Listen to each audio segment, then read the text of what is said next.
블라디미르 푸틴은 성금요일에 교회를 폭격함으로써 끔찍한 메시지를 보낸다고 믿었습니다. 하지만 우크라이나는 그에 대한 궁극적인 보복을 했습니다. 대규모이자 전례 없는 보복으로 우크라이나군은 역사상 유례 없는 장거리 드론대를 투입해 러시아의 방공망을 완전히 압도하고 크렘린의 가장 중요한 흑해 항구를 초토화했습니다.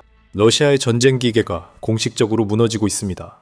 이번 공격이 너무나 광범위해서 푸틴은 이제 서방 국가들에게 우크라이나가 자신의 석유 항구를 공격하지 못하게 막아달라고 애원하고 있습니다. 상황이 완전히 뒤바뀌었습니다. 그리고 우리의 이야기는 푸틴이 저지른 실수에서 시작됩니다. 이달 초 푸틴은 러시아 드론으로 하르키우를 공격했습니다. 공격은 24시간 이 넘도록 계속되었습니다. 그리고 우리는 그 도시에서 발생한 21번의 타격을 기록했습니다. 러시아군은 주요 기반 시설, 호텔, 상점, 아파트 건물, 심지어 교회까지도 표적으로 삼았습니다. 이후 블라디미르 푸틴은 더 나아가 하르키우 공격 이틀 뒤 러시아가 재공격을 했습니다. 그날은 성금요일이었고 러시아는 거룩한 날을 지키고 있던 두 개의 정교회 성당을 추가로 공격했습니다. 하나는 사진처럼 부분적으로 파괴됐고 다른 하나도 손상됐습니다. 중요한 점은 이 교회들이 신축 건물이 아니라는 점입니다.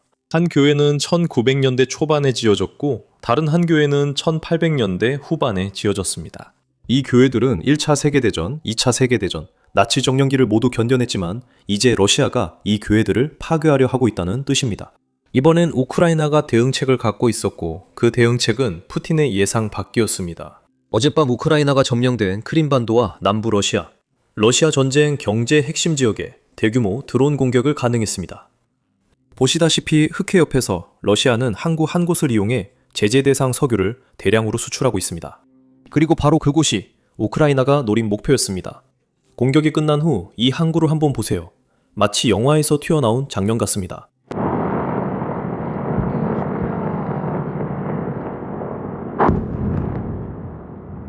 이곳은 러시아의 주요 흑해 항구인 노보로시스크였습니다.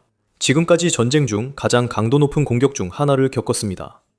러시아 방공망이 크게 실패해 전쟁을 지지하는 러시아인들마저 비판하고 있습니다. 이에 대해 곧 더 이야기하겠습니다. 또한 러시아는 이제 우크라이나 드론을 따라잡지 못한다는 사실을 인식하고 있습니다. 지금은 2022년이 아닙니다. 우크라이나의 드론 혁신은 러시아의 역량을 훨씬 뛰어넘었고 푸틴은 그 대가를 혹독하게 치르고 있습니다. 보시다시피 이 터미널의 7개 석유 선적 설비 중 6개가 손상되었습니다. 이 스탠드들은 러시아인들이 유조선에 석유를 싣고 내릴 때 사용하던 곳입니다. 즉 이것은 사실상 핵심 인프라였습니다. 게다가 이번 공격은 송유관, 제어장치, 그리고 석유 모니터링 스테이션까지 타격을 입혔습니다. 항구 전체에 큰 불이 계속 타오르고 있습니다. 불이 완전히 꺼질 때까지는 피해 규모를 정확히 알 수 없다는 뜻입니다. 이번 공격이 왜 이렇게 큰 사건이었는지에 대한 자세한 분석입니다. 러시아는 석유와 석유 제품을 서쪽으로 수출하는 주요 거점이 3곳 있습니다. 그중 2곳, 프리모르스크와 우스툴루가는 발트해에 위치해 있어서 러시아 북쪽 상트페테르부르크 근처에 있습니다. 그리고 마지막 한 곳은 노보로시스크에 있는데 러시아 남쪽 흑해 항구에 있습니다. 이 3곳이 러시아 석유 수출의 약 60%를 담당하고 있습니다. 그리고 지난 2주 동안 우크라이나는 이 3곳 모두를 성공적으로 타격했습니다. 러시아 경제의 이 항구들보다 전략적인 곳은 없습니다.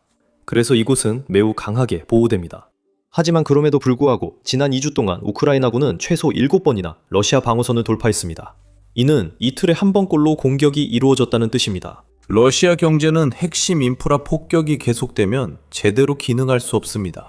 그리고 핵심 인프라라고 말해도 이 항구들의 중요성을 과소평가하는 것 같아요.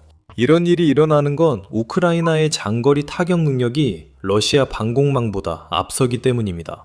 그리고 그뿐만 아니라 우크라이나는 러시아가 개선하고 적응하는 속도보다 더 빠르게 발전하고 적응하고 있습니다.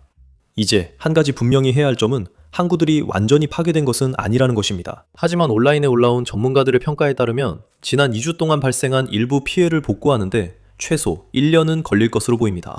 그리고 위성사진을 바탕으로 대략적으로 계산해보면 전체 항구 물동량의 10%는 몇 달 동안 사용할 수 없고 또 다른 20, 30%는 최소 몇 주 동안 사용할 수 없는 상태입니다. 이 모든 것은 러시아가 얼마나 빨리 복구할 수 있느냐에 달려 있습니다. 하지만 여기서 우리가 명심해야 할 점은 러시아가 복구 작업을 진행하는 동안에도 우크라이나가 더 많은 드론을 발사해서 항구를 다시 공격할 수 있다는 것입니다. 그래서 우리가 하고 있는 모든 계산은 지금까지 발생한 공격들을 바탕으로 한 것입니다. 앞으로 우크라이나가 감행할 추가 공격은 전혀 고려하지 않은 수치입니다. 그리고 이 모든 것에 더해 같은 2주 동안 우크라이나는 러시아의 주요 정유소 3곳도 타격했습니다. 이 모든 것은 러시아 석유 생산과 수출 균형을 무너뜨려 시스템의 약점을 만들고 있습니다. 즉, 러시아가 석유를 정제하지 못하면 수출도 불가능합니다. 러시아가 석유 수출을 못하면 저장 공간이 부족해질 텐데 이게 무슨 의미일까요? 이 모든 시스템에서 우크라이나가 너무 많은 피해를 줘서 러시아가 결국 유전 가동을 중단해야 하는 시점이 올 겁니다. 즉, 모든 것이 손상되었거나 가득 찼다는 뜻이죠. 저장소와 정유소가 모두 가득 차거나 작동하지 않아 러시아가 더 이상 석유를 받을 수 없습니다. 그래서 러시아는 계속해서 석유를 뽑아내고 있는 유전이나 유정의 가동을 중단해야만 합니다. 그리고 일단 유정을 중단하게 되면 기술적으로 다시 재가동하는 것이 매우 어렵습니다. 솔직히 저는 석유 전문가는 아니어서 모든 세부 사항은 모릅니다. 하지만 온라인에서 전문가 평을 보면 러시아는 유정 가동 중단을 원치 않는 것 같습니다. 러시아 방공망이 계속 실패하면 결국 그 일을 해야 할 것입니다. 이제 여기서 여러분께 흥미로운 발언을 하나 소개하고 싶습니다. 바로 젤렌스키 대통령이 최근에 발표한 내용인데 전 세계 앞에서 러시아의 위선을 지적한 것입니다. 그 전에 아래에 있는 좋아요와 구독 버튼을 눌러주시는 것 잊지 마세요. 이게 알고리즘에 큰 도움이 됩니다. 최근 몇 주간 채널이 어려웠기에 더 중요합니다. 이제 이 발언을 살펴보죠. 러시아인들의 문제는 타협에 대해 이야기하길 좋아하지만 실제로는 결코 타협하려 하지 않는다는 점입니다. 그들은 항상 최후 통첩의 언어로만 말합니다. 그들은 우리가 우리 통제하에 있는 영토에서 철수하기 원합니다. 하지만 이런 요구의 이유는 그들이 막대한 손실을 입었기 때문입니다. 그들은 우리가 후퇴하면 자신들이 수십만 명의 인명을 잃지 않을 거라고 생각합니다. 이 말이 맞긴 하지만 우리는 결코 물러설 수 없습니다. 그렇게 하면 우리에게 큰 위험이 따르기 때문입니다. 러시아는 우크라이나에서 입지를 강화하고 추가 점령을 준비할 것입니다. 러시아인들은 거짓말쟁이이며 트럼프 대통령을 상대로 술수를 부리고 있습니다. 저는 러시아가 우리를 완전히 점령하길 원한다고 100% 확신합니다. 그래서 우리는 그들을 막고 휴전을 이끌어내며 강력한 안보 보장 후 모든 것을 외교로 전환해야 합니다. 이것이 우크라이나 공격이 중요한 이유입니다. 푸틴이 협상을 원하지 않아도 전쟁 자금이 없으면 협상에 나설 수밖에 없습니다. 러시아가 높은 유가로부터 이익을 얻지 못한다면 제재 하에서 러시아가 살아남을 수 있는 다른 시나리오는 없습니다. 그리고 그거 아세요? 이란 전쟁 때문에 유가가 올랐음에도 불구하고 러시아는 사실 그렇게 큰 이익을 얻지 못하고 있습니다. 이건 제가 하는 말이 아니라 실제로 러시아 언론에서 나온 이야기입니다. 한번 들어보시죠. 이 내용은 러시아 신문에서 푸틴의 예산이 유가가 배럴당 100달러를 넘어도 실제로 개선되지 않았다는 사실을 다룹니다. 이란 전쟁으로 적발된 높은 유가가 아직 러시아 경제를 부양하지 못했습니다. 오늘자 거메르산트 보도에 따르면 그렇습니다. 헤드라인은 이동 중인 페트로달러입니다. 중동 전쟁의 이익이 예산에 아직 반영되지 않았다는 내용입니다. 2026년 3월 연방 예산의 석유 및 가스 수입이 지난해 같은 기간에 비해 43% 감소했다고 재무부가 발표한 자료에 따르면 밝혀졌습니다. 높은 유가에도 불구하고 세수 확보가 부진한 이유는 3월 기업들이 배럴당 44.6달러라는 2월의 유로 오일 예상 가격을 기준으로 세금을 냈기 때문입니다. 3월의 배럴당 77달러는 4월 수입에 영향을 미칠 것입니다. 그동안 예산은 계속해서 어려운 상황에 처해 있습니다. 3월에는 적자를 메우기 위해 러시아 국부펀드에서 또다시 600억 루블이 지출되었습니다. 추가 수입이 들어오면 상황이 나아질 것입니다. 모스코브스키 감시모리치가 우스트루가와 프리모르스크의 러시아 석유 수출 허브 그리고 정유 시설에 대한 우크라이나 드론 공격을 언급하고 석유 수출 수익에 부정적인 영향이 있음을 인정한 점이 흥미롭습니다. 전반적으로 정유 시설에 대한 공격이 아무런 영향 없이 지나간 것은 아니었다고 말할 수 있습니다. 화종철을 앞두고 정부는 실제로 7월 1일까지 휘발유 수출을 동결해야 했습니다. 유가 상승으로 인한 추가 수익에 대한 들뜬 분위기는 전혀 정당화될 수 없다는 것이 분명합니다. 상황은 훨씬 더 보수적인 전망을 요구합니다. 그리고 그거 아세요? 거의 매일 러시아 내에서 일어나는 공격들 때문에 이제는 전쟁을 지지하던 사람들, 즉 예전에는 전쟁을 지지했던 전직 군인들조차도 러시아가 사실상 방어되지 않고 있다는 것을 공개적으로 인정하고 있습니다. 즉, 러시아의 방공망이 너무 심하게 약화되어서 나라의 상당 부분, 심지어 우리가 영상 초반에 언급했던 항구 같은 중요한 인프라조차 제대로 방어되지 않고 있다는 뜻입니다. 이게 현실입니다. 러시아는 방공망이 고갈되고 있습니다. 러시아는 미사일이 부족해지고 있고 드론과 미사일을 막을 수 있는 모든 것이 부족해지고 있습니다. 한번 들어보시죠. 이건 전직 러시아 대령의 말입니다. 이제는 사실상 전국 어디에도 안전한 후방이 없다는 점을 명심해야 합니다. 따라서 모든 지휘소와 인프라 시설의 위치, 그리고 전반적으로 국가의 방공 시스템, 물자 분산에 대해 이제는 완전히 다른 기준이 세워져야 합니다. 이제는 현대적인 공중 및 해상 공격 수단으로 인해 사실상 국가 전체 영토가 공격 대상이 되고 있습니다. 국가의 영토에서부터 이것도 단일한 사건이 아닙니다. 여기 또 다른 러시아 전쟁 블로거가 시청자의 솔직한 질문에 답하고 있습니다. 우리가 이렇게 많은 드론을 놓치는 이유는 대공 미사일, 특히 판치르 부대에서 매우 심각한 부족 현상이 있기 때문입니다. 종종 차량들이 탄약 없이 주차되어 있습니다. 솔직하게 말하는데 부끄러움은 없습니다. 사실 이 문제를 해결하지 않는 것이 더 부끄러운 일입니다. 이런 답변이 바로 푸틴이 러시아 인터넷을 차단하고 텔레그램을 막으려는 이유입니다. 그는 자신이 일으킨 전쟁으로 사람들이 무슨 일이 일어나고 왜 고통받는지 알길 원하지 않습니다. 실제로 푸틴은 너무 강하게 탄압하고 있어서 러시아가 디스토피아 사회로 변하고 있습니다. 우리는 러시아인들이 교통단속에 걸려서 경찰이 그들의 휴대폰을 잠금 해제하라고 요구하는 블랙박스 영상을 보고 있습니다. 경찰은 그들의 휴대폰에 VPN이나 금지된 컨텐츠가 있는지 확인하려는 것입니다. 이거 정말 말도 안 되지 않나요? 이런 일은 1년 전이나 2년 전만 해도 일어나지 않았던 일입니다. 하지만 전쟁이 너무 오래 잘못 진행돼 이런 일이 실제로 벌어지고 있습니다. 저만의 의견이 아닙니다. 직접 영상으로 확인해 보세요. 안녕하세요, 경찰입니다. 서류 좀 볼 수 있을까요? 운전면허증을 보여주세요. 여기 있습니다. 금지된 콘텐츠와 설치된 VPN이 있는지 휴대폰을 확인해야 합니다. 이것은 금지 콘텐츠와 VPN 확인용 휴대폰입니다. 휴대폰에서 샵 06 샵을 눌러주세요. 저희가 휴대폰의 IMEI를 확인하겠습니다. 뭐라고요? IMEI요? 다시 말씀해주세요. 샵 06 맞죠? 왜요? IMEI 확인하려고요. 데이터베이스와 대조하려고요. 여기 있습니다. 확인하세요. 무슨 말도 안 되는 소리예요? 아닙니다. 저는 녹음 중입니다. 네, 녹음하세요. 경찰이 제 휴대폰을 확인해달라고 합니다. 그리고 정확히 무엇을 확인하고 있습니까? IMEI입니다. 보세요. 만약 당신의 휴대폰이 분실되거나 도난당하면 당신은 경찰서에 오게 될 겁니다. 당신은 진술서를 작성하고 그 안에 IMEI를 기재할 것입니다. 여기에서 첫 번째로 나오는 것입니다. 그에 따라 데이터베이스에 추가됩니다.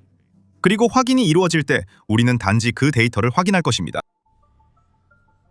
솔직히 그건 좀 근거가 불분명한 우려예요.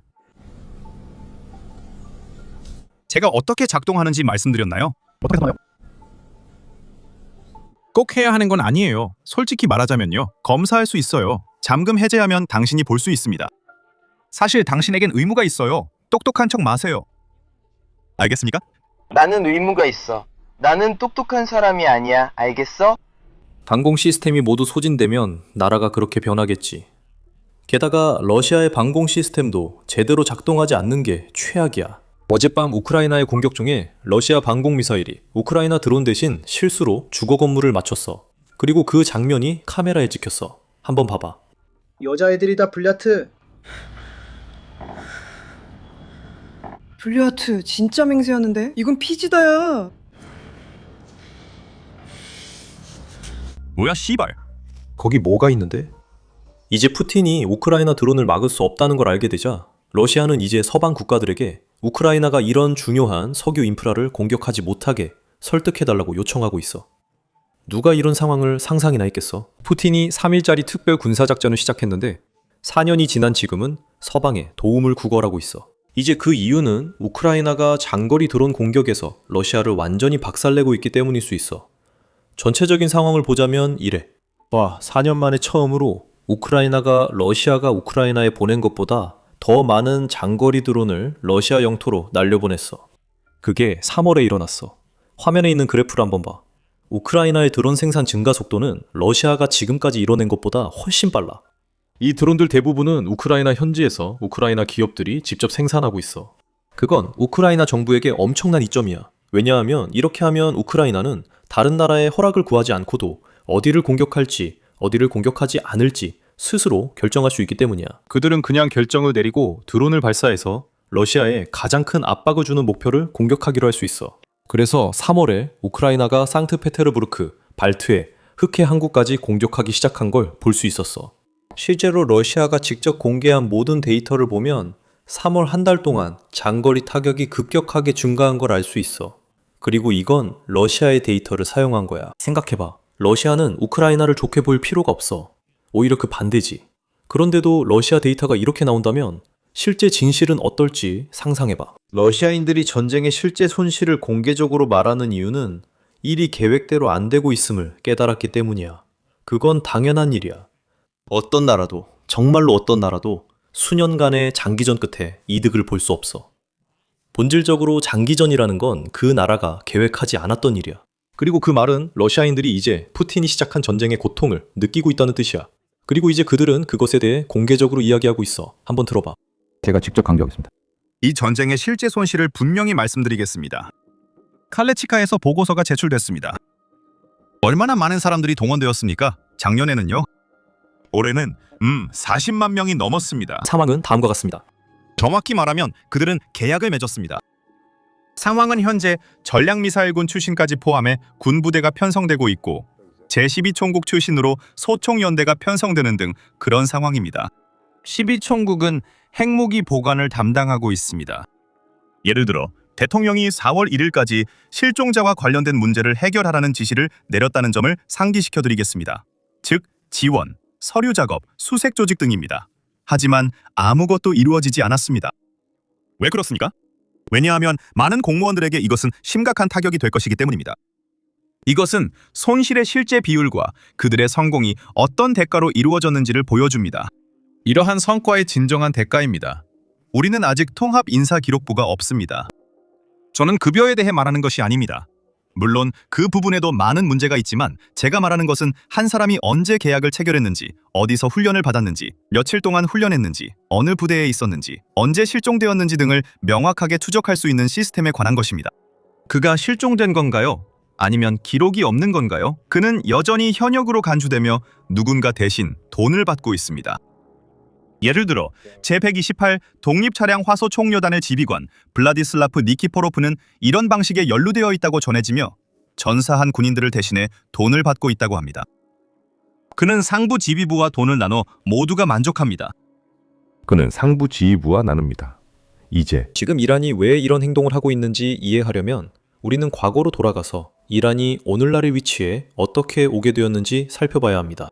이는 단순히 1979년 이슬람 혁명 시기로 돌아가는 것만은 아닙니다. 사실 우리는 19세기에 카자르 왕조가 이란을 통치하던 시기로 더 거슬러 올라가야 하며 그 당시 지배 계층이 내렸던 결정들이 오늘날까지도 이란에 어떤 영향을 미치고 있는지 살펴봐야 합니다.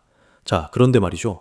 그게 바로 오늘 막 공개된 저희의 여러 편으로 구성된 팟캐스트에서 하고 있는 일입니다. 만약 여러분이 이란의 역사와 우리가 오늘날에 이르게 된 과정을 궁금해하는 분이라면 꼭 한번 들어보시길 추천합니다. 설명란의 링크를 클릭해서 시청하실 수도 있고 화면에 나오는 엔드스크린을 클릭해서 바로 영상을 보실 수도 있습니다.